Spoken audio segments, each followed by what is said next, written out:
आप सभी का स्वागत है प्रभांस क्लासेज में। स्टूडेंट्स, आप सभी के लिए 2025 में यूपी बोर्ड परीक्षा में आने वाला जो क्वेश्चन है वो आप लोगों के समक्ष प्रस्तुत करेंगे। वो क्या है जो कि प्रत्यावर्ती धारा से संबंधित है, और प्रत्यावर्ती धारा में एक चैप्टर है जो कि करंट से संबंधित है, और उस चैप्टर में आपको एक सर्किट आता है जिसे एलसीआर परिपथ नाम है।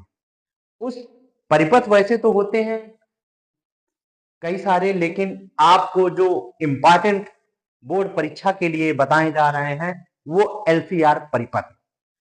आपको प्रत्यावर्ती धारा चैप्टर में एलसीआर परिपथ बताने जा रहे हैं। एलसीआर परिपथ। एलसीआर परिपथ होता क्या है? सबसे पहले आप ये जानेंगे एल क्या है, सी क्या है, आर। एल प्रेरकत्व, एल क्या है? प्रेरकत्व। और सी धारिता, और आर क्या है? प्रतिरोध है। इन तीनों को मिलाकर एलसीआर परिपथ। इसको परिपथ के रूप में ऐसे कहा गया है कि जब परिपथ में प्रेरकत्व एल, धारिता सी, प्रतिरोध आर श्रेणी क्रम में जुड़े हों तो आप एलसीआर परिपथ की प्रतिबाधा कैसे ज्ञात करेंगे और कालांतर कैसे ज्ञात करेंगे। आपको आज की इस वीडियो में एलसीआर परिपथ के विषय में बताएंगे, और इस वीडियो को सभी लोग लाइक एंड सब्सक्राइब करें और बिना स्किप किए हुए पूरा वीडियो को देखेंगे, और आप देखकर वीडियो को मस्त हो जाएंगे। और आने वाले एग्जाम में आपको इससे 3 नंबर आपको मिलेंगे। कितने नंबर मिलेंगे? 3 नंबर मिलेंगे। और आज से आपको एलसीआर परिपथ दोबारा देखने की जरूरत नहीं पड़ेगी। देखते हैं एलसीआर परिपथ। जब परिपथ में प्रेरकत्व एल, धारिता सी, प्रतिरोध आर श्रेणी क्रम में जुड़े होते हैं तो क्या स्थापित करते हैं? प्रत्यावर्ती वोल्टेज स्थापित करते हैं। क्या स्थापित करते हैं? प्रत्यावर्ती वोल्टेज। इनको सीरीज अर्थात श्रेणी क्रम में जोड़ते हैं। तो जैसे ये है, एक परिपथ बनाते हैं। ये परिपथ है, इस परिपथ में एल,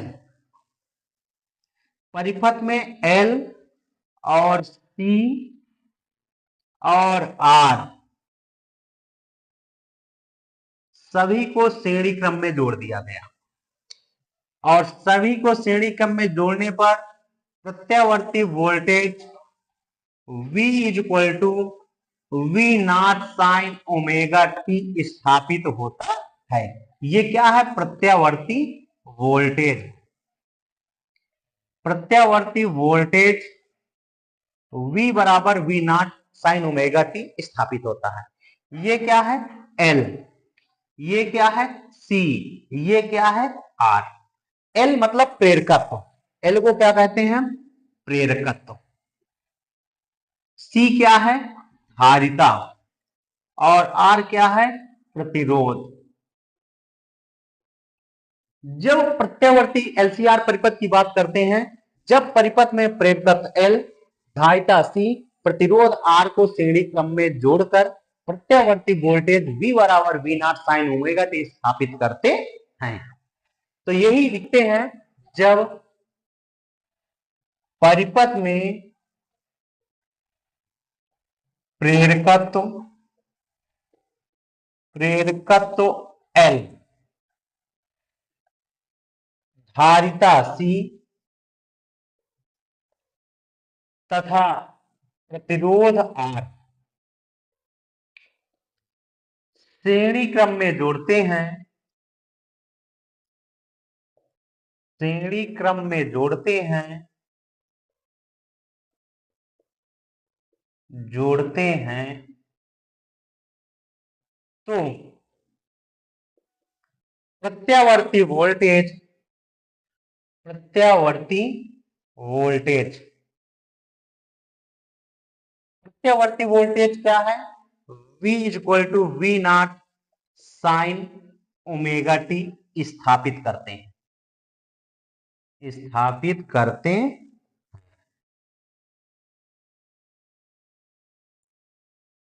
जब परिपथ में प्रेरकत्व L, धारिता C, प्रतिरोध R को श्रेणी क्रम में जोड़ते हैं तो जोड़कर क्या स्थापित करते हैं? प्रत्यावर्ती voltage V equal to V naught sine omega t स्थापित होता है। जब ये स्थापित होता है तो L के सिरों के बीच विभवांतर, ये L है, इन दोनों के L है, L मतलब प्रेरकत्व, तो इनके सिरों के बीच विभवांतर, इनका नाम होगा VL, और C के सिरों के बीच विभवांतर का नाम क्या होगा? VC, और R के सिरों के बीच विभवांतर का नाम क्या होगा? VR। ये 100% होता है यहां पर। तो L के सिरों के बीच विभवांतर VL कहां पर कार्यरत होंगे? ये, और C के सिरों के बीच विभवांतर VC, और R के सिरों के बीच विभवांतर VR। ऐसी कंडीशन में कार्यरत होते हैं। तो ये एक आपका चित्र बन गया ए। कहने का मतलब है L के सिरों के बीच विभवांतर VL, एक कलांतर के लिए हम ग्राफ बनाते हैं तो सबसे पहले जो R के सिरों के बीच विभवांतर VR होता है, ये धारा I से समान कला में होता है। ये इस तरफ बना दिया, इस पर कार्यरत है VR, ये धारा I है, समान कला में प्रवाहित हो रही है, और यहां पर ऊपर की ओर ये VL है और नीचे की ओर ये VC है। ठीक है, यहां से स्पष्ट होता है L के सिरों के बीच विभवांतर VL, L के यहां से स्पष्ट होता है कि चित्र के अनुसार इस चित्र का नाम दे दिया गया B।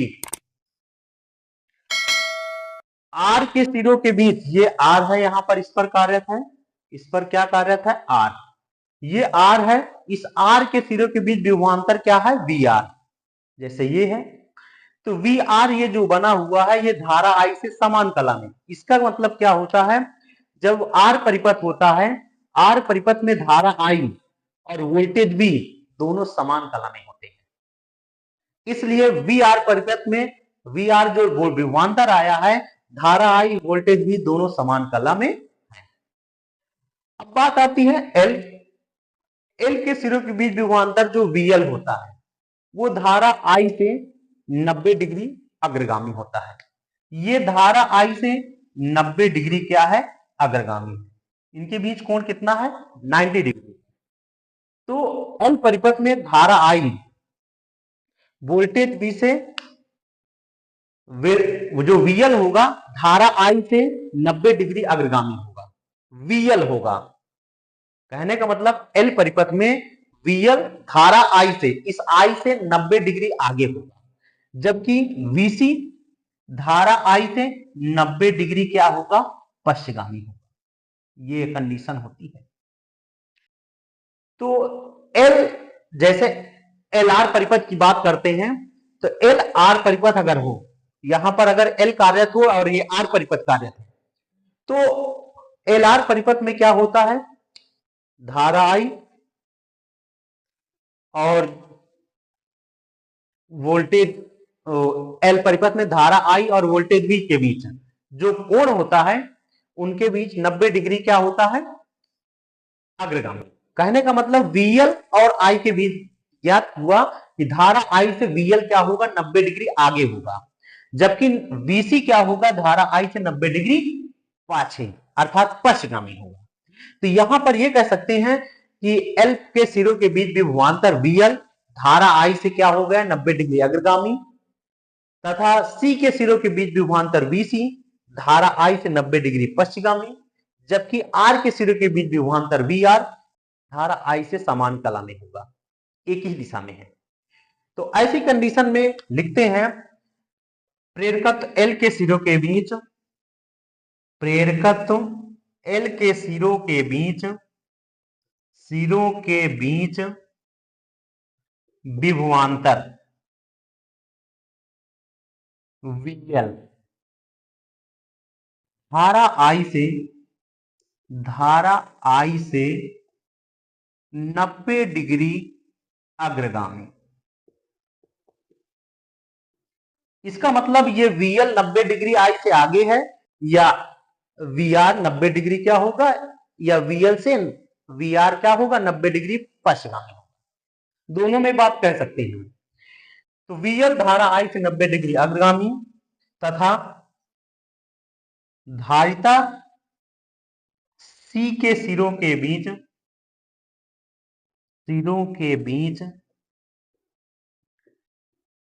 विभवांतर VC, C के सिरों के बीच विभवांतर VC, ये क्या हुआ, धारा I से 90 डिग्री VC धारा I से 90 डिग्री पश्चगामी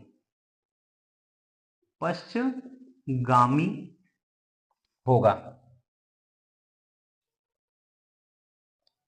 और प्रतिरोध R के सिरों के बीच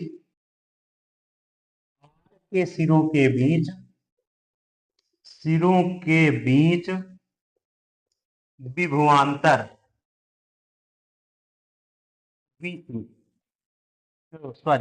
VR, प्रतिरोध R के सिरे के बीच विभवांतर VR धारा I से समान कला में होगा।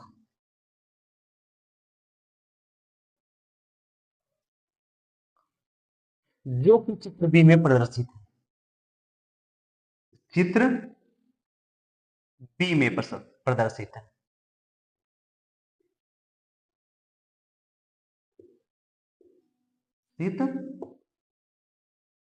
देखिए, ये VL और VC और VR तीनों विभवांतर चित्र बी में प्रदर्शित है। अब L के सिरों के बीच विभवांतर VL और C के सिरों के बीच विभवांतर VC, दोनों ये 90 डिग्री आगे खींच रहा है और ये 90 डिग्री पीछे खींच रहा। तो LC परिपथ, इनके बीच की बात करते हैं तो इन दोनों के बीच कलांतर कितना हो गया जाकर 180 डिग्री।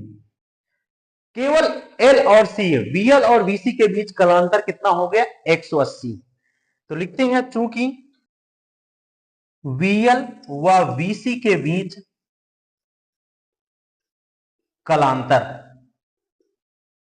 180 डिग्री होगा। जब 180 डिग्री है तो अब करते क्या हैं, अब VL और VC का परिणामी मान लेते हैं।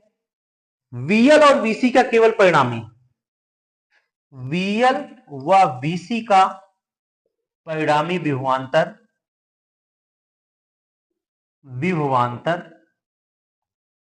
कितना होगा, VL माइनस VC होगा।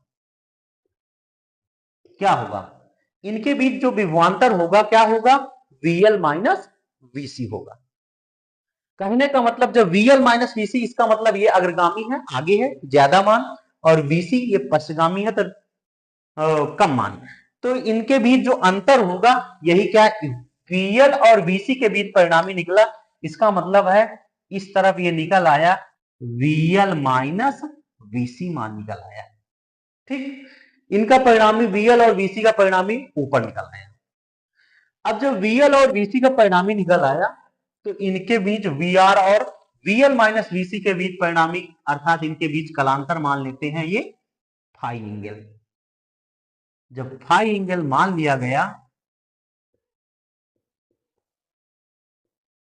तो क्या प्राप्त होगा जाकर, इनके बीच कलांतर क्या मान लिया, फाई। परिणामी यहां पर VL माइनस VC, कहने का मतलब है ये कोण हो गया और इस तरफ की दिशा में आधार में क्या कारक हो गया, VR। तो ये जितनी भुजा ये होगी उतनी भुजा ये भी होगी। कहने का मतलब है ये कितना हो जाएगा, VL माइनस VC। जब VL माइनस VC हो गया तो अब VR और VL माइनस VC का परिणामी विभवांतर, इनका परिणामी विभवांतर यहां पर मान लेते हैं क्या, V। कितना होगा, V होगा। तो अब जब VL और VC का परिणामी विभवांतर VL माइनस VC हुआ, अब जब VL माइनस VC प्राप्त हो गया तो VR के साथ लगा देते हैं। तो VR के साथ लगाते हैं तो क्या प्राप्त होता है, सभी लोग ध्यान दीजिए, इधर उधर मत करिए।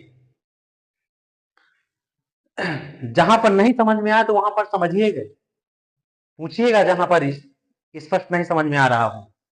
तो अब जब ये VL माइनस VC हो गया और यहां पर क्या आ गया, VR हो गया, तो अब करते क्या है, VR तथा VL माइनस VC का परिणामी विभवांतर, यहां पर परिणामी कितना प्राप्त हो गया, V है।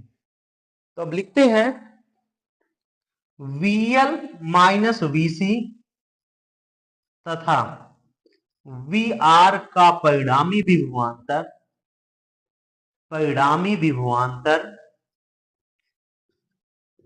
कितना है, V है। जब VL माइनस VC का परिणामी विभवांतर V है, तब इनके बीच क्या होगा, पाइथागोरस प्रमेय हो गया है भाई। ये कर्ण हो गया और ये लंब हो गया, ये आधार, ये कोण फाई है।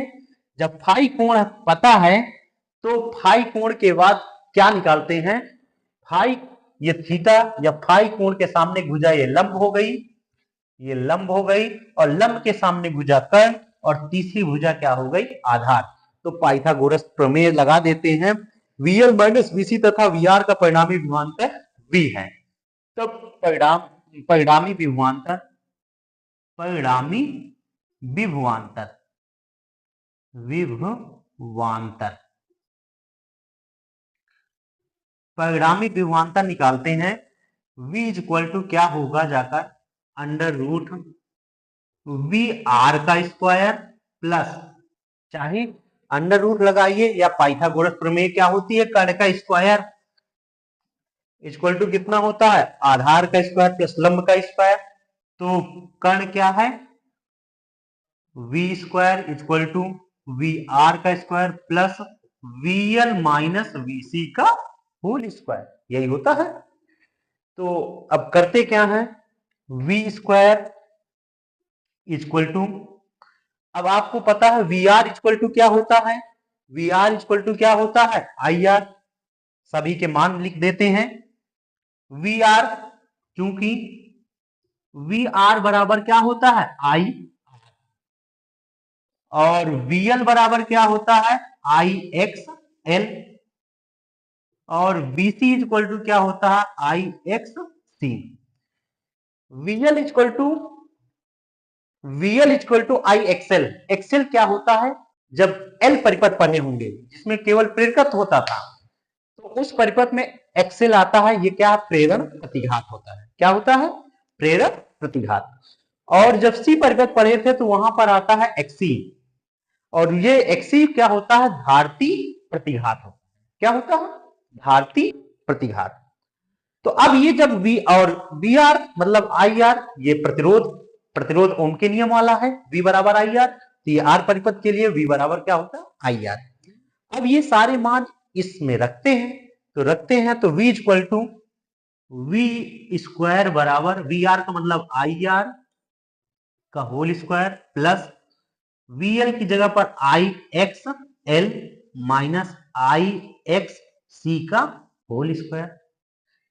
V इक्वल टू I, सभी में स्क्वायर हो, I square R square plus I इन दोनों में कॉमन हो गया तो बाहर आएगा, तो I स्क्वायर हो गया XL माइनस XC। यहां पर यह भी हो सकता है कि XL माइनस XC, चाहे इसको आगे ले सकते हैं चाहे इसको। ये चिन्ह जो प्रदर्शित करता है कि जो मान बड़ा होगा पॉजिटिव ही लिया जाएगा, जो मान बड़ा होगा उसको पहले ले सकते हैं, जो छोटा होगा उसको बाद में ले सकते हैं। अब ये आई स्क्वायर यहां पर दोनों में कॉमन हो गया, तो कितना बचा, V square equal to I square into R square plus ये XL माइनस XC का होल स्क्वायर। ये बड़ा ब्रैकेट लगा देते हैं और सभी लोग इसको नोट कर लीजिए अभी यहां तक। तो देख लीजिए, जहां पर किसी को ना समझ में आया हो तो पूछ सकता है। आगे रफ करते हैं इसको। अब जब ये v स्क्वायर इक्वल टू कितना, आई के square into R square plus XL minus XC का होल स्क्वायर बचा, तो अब इसके आगे निकालते हैं।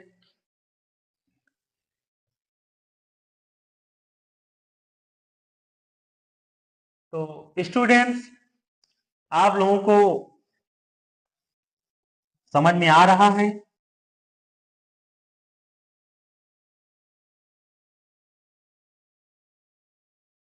यहां पर पाइथागोरस प्रमेय लगी है, तो उस पाइथागोरस प्रमेय का हल करना आपने 9th 10th में पढ़ाई है। तो v स्क्वायर इक्वल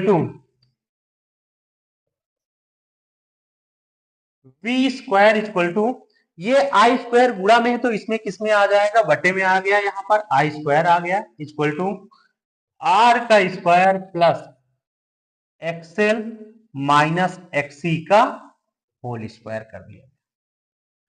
अब यहां पर v अपान आई पूरे का होल स्क्वायर कर दिया गया, R square plus XL minus XC का होल स्क्वायर।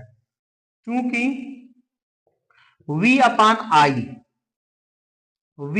आई क्या होता है, प्रतिरोध R के बराबर होता है, ओम के नियम से तुलना करते हैं।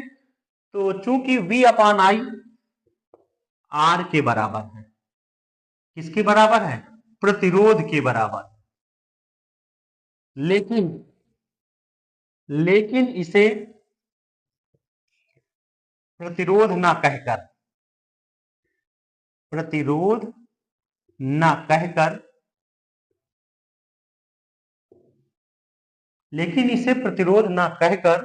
क्या कहते हैं, कैसे परिपथ थे, एल और सी और आर की। तो एल सी आर परिपथ की प्रतिबाधा कहते हैं। प्रतिबाधा को किससे प्रयोग करते हैं, जेड से कहते हैं। क्या कहते हैं, एलसीआर परिपथ की प्रतिबाधा जेड कहते हैं। क्या कहते हैं, एलसीआर परिपथ की प्रतिबाधा जेड कहते हैं। अब जब ये जेड प्राप्त होता है तो अब यही हमें निकालना था कि जेड, अब v अपान आई की जगह पर कितना रख सकते हैं, v upon I equal to कितना हो गया, जाकर r बराबर जेड हो गया। अब ये जेड उठाकर यहां पर रख दिया गया, तब जेड का स्क्वायर इक्वल टू आर का square plus XL minus XC का होल स्क्वायर हो गया। ठीक, अब ये स्क्वायर हटा तो उस तरफ किसमें क्या लग जाएगा, अंडर रूट लग जाएगा। तो Z square equal to Z equal to under root R square plus XL minus XC का होल स्क्वायर। अब आपको पता है एक्सएल इक्वल टू क्या होता है, एक्सएल इक्वल टू क्या होता है, ध्यान दीजिए। एक्सएल बराबर, एक्सएल क्या है, प्रेरण प्रतिघात। एक्सएल इक्वल टू क्या होता है, ओमेगा एल होता है। क्या होता है, एक्सएल इक्वल टू क्या होता है, ओमेगा एल। ये क्या होता है, प्रेरण प्रतिघात। और एक्सी इक्वल टू क्या होता है, 1 अपान ओमेगा सी। ये क्या होता है, धारिती प्रतिघात। क्या होता है, धारितीय प्रतिघात होता है। जब धारिती प्रतिघात होता है तो ये जब होता है तो यहां पर रख भी सकते हैं, ये भी एक प्रतिबाधा निकली है। प्रतिबाधा किसकी प्रतिबाधा निकली है, एलसीआर परिपथ की। और दूसरा मान ये जेड इक्वल टू कितना हो जाएगा, under root R square plus XL की जगह पर आ गया ओमेगा एल माइनस एक्सी की जगह पर आ गया 1 अपान ओमेगा सी का होल स्क्वायर। आपका ये भी क्या है, एलसीआर परिपथ की प्रतिबाधा है। आप इसमें कंफ्यूज मत होना कि 1 अपान ओमेगा सी पहले भी लिख सकते हैं और -1 अपान ओमेगा एल बी। इसको ऐसे भी लिख सकते हैं Z equal to R square plus 1/ओमेगा सी माइनस ओमेगा एल का होल स्क्वायर। ये भी आपका क्या है, एलसीआर परिपथ की प्रतिबाधा है। अब आपको पता चला कि एलसीआर परिपथ की प्रतिबाधा 3 स्टेप। जेड इक्वल टू क्या निकला, under root R square plus XL minus XC का होल स्क्वायर, ये भी होता है। और जेड इक्वल टू क्या होता है, under root R square plus omega L minus 1/ओमेगा सी का स्क्वायर हो सकता है। ये चिन्ह जो लगा हुआ है इन दोनों के बीच ये दर्शाता है कि डिफरेंस जो होगा पॉजिटिव ही आएगा, अर्थात पॉजिटिव ही लिया जाता है। या इसको पहले भी लिख सकते हैं कि जेड इक्वल टू कितना आ गया, under root R square plus 1/ओमेगा एल माइनस ओमेगा सी। ये क्या है, ओमेगा सी है, omega C minus omega L का होल स्क्वायर हो गया।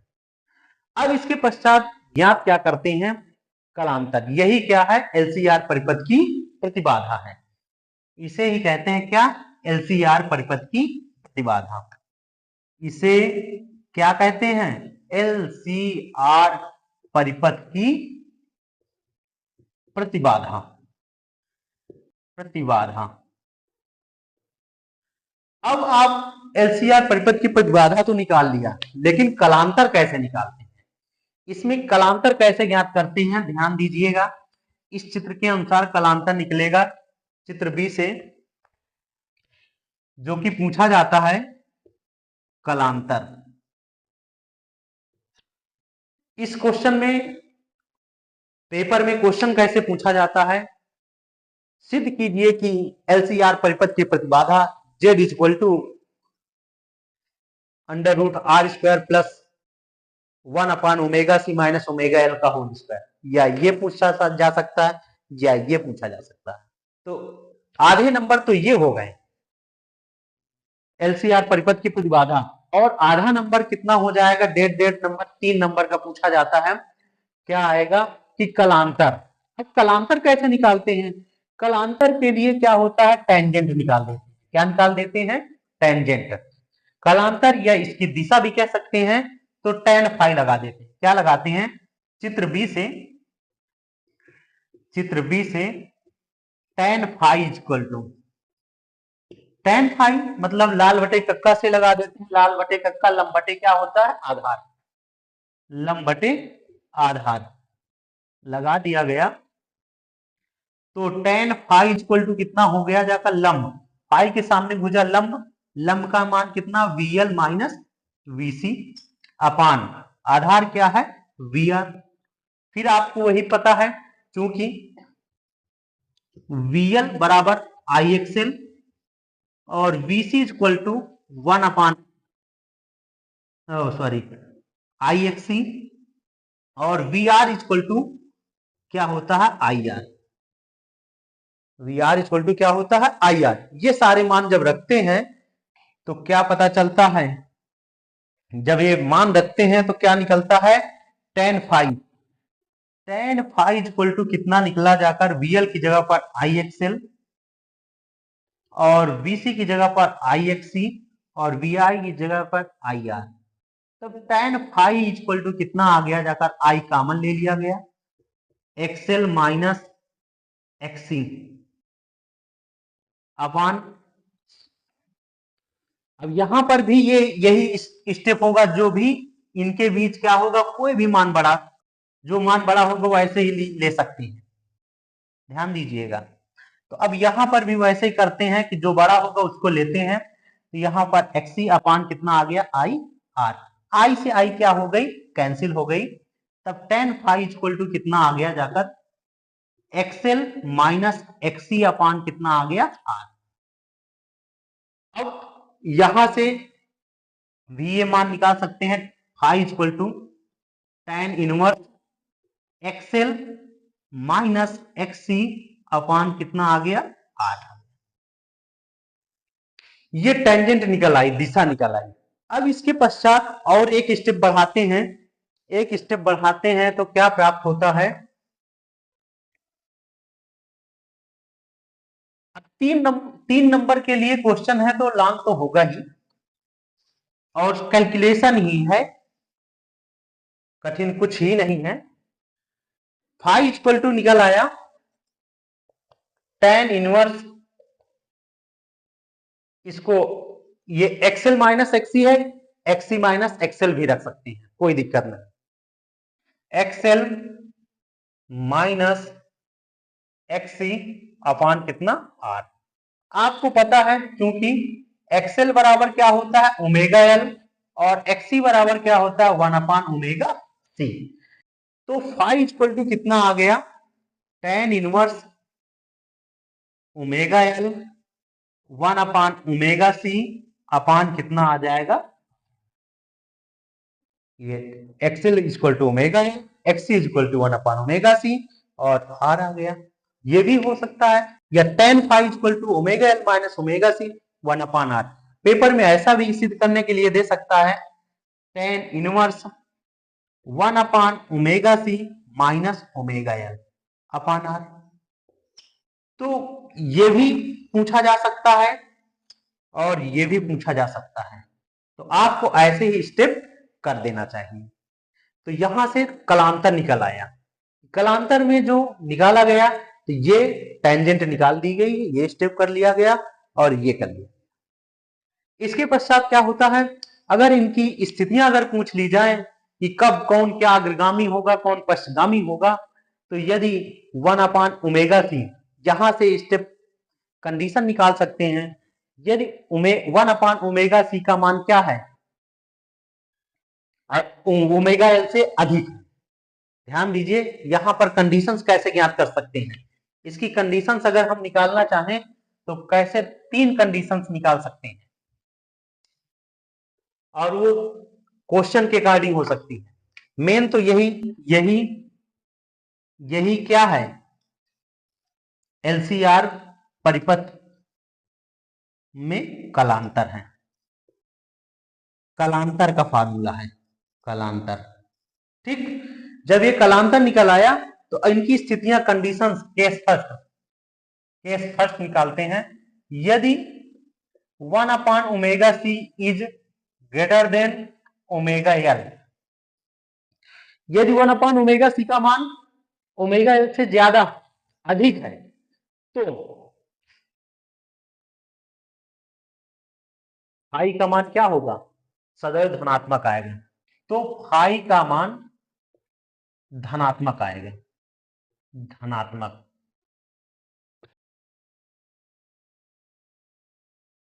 जब फाई का मान धनात्मक होगा तो धारा आई, जब फाई का मान धनात्मक होगा तो धारा आई वोल्टेज वी से क्या होगा, धारा आई वोल्टेज वी से अग्रगामी होगा।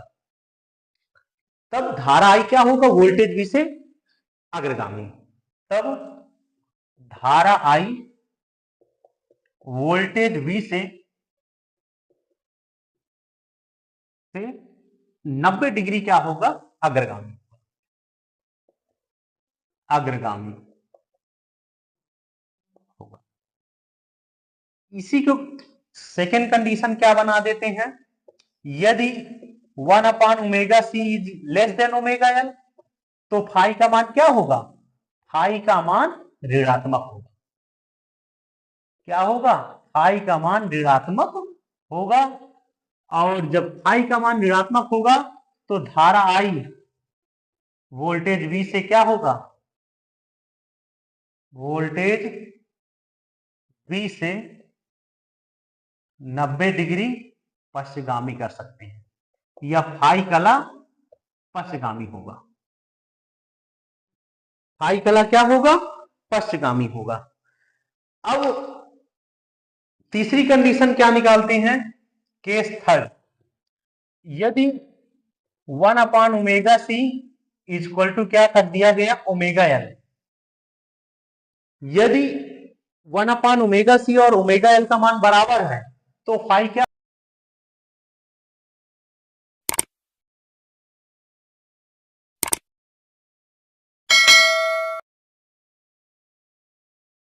जब tan phi 0 आ जाएगा, क्योंकि मान निकाल सकते हैं यहां से, tan phi अगर निकाल लिया गया, ये 0 आ गया, तो phi इक्वल टू 0, तो धारा I